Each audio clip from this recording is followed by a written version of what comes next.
I'm quite sure the Turkish government will support this strike, particularly the fact that it was specifically targeted against the chemical weapons facilities of the Syrian government. Erdogan said after the Duma attack on the 7th of April that chemical weapons attacks were, quote, the greatest crime against humanity. He also said, I curse those who committed this massacre. I think the only thing that could turn Turks against this strike would be if large numbers of civilians were killed. One of the three targets, you note, was a scientific research center in Damascus. The other two targets were west of Homs, a less inhabited area. But so far, I haven't seen reports of civilian casualties. And how must this strike be followed through for it to be different from the American strike last year? Yes, I think this is a very important point. Observers have been saying that if President Bashar Assad sees this as a one-off event, he will cool it for a time and then go back to his bad old ways. That is how he saw America's attack in April last year, when America sent 59 Tomahawk missiles after Bashar Assad used a sarin nerve agent in the northwestern town of Khan Sheikhoun in Idlib province.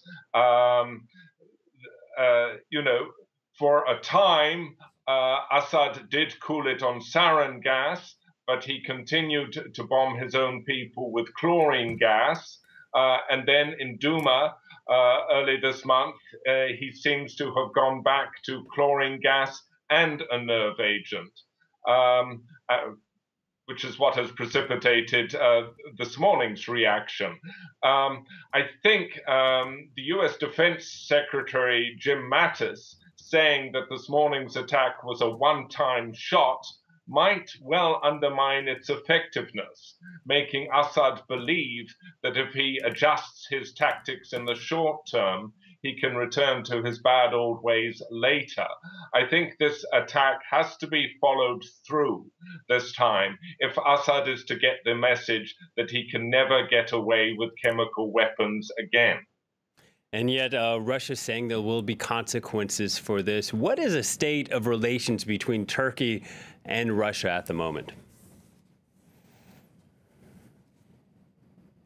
Well, Turkey is in the inferior position vis-a-vis Moscow because it depends on Russia for so many important trading arrangements. For instance, Turkey gets more than half of its natural gas from Russia. I think it gets 30% of its coal. In a good year, it can receive as many as 5 million Russian tourists. That's a lot of money.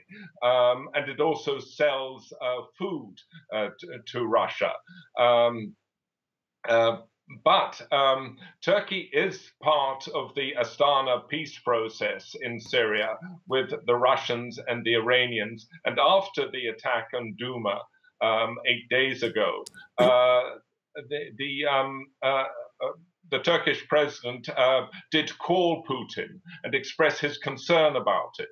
And while Erdogan has condemned the Duma attack itself and clearly blamed the Syrian government for it, he's been much more cautious in his approach to Russia with it. He doesn't want to burn his bridges with Russia.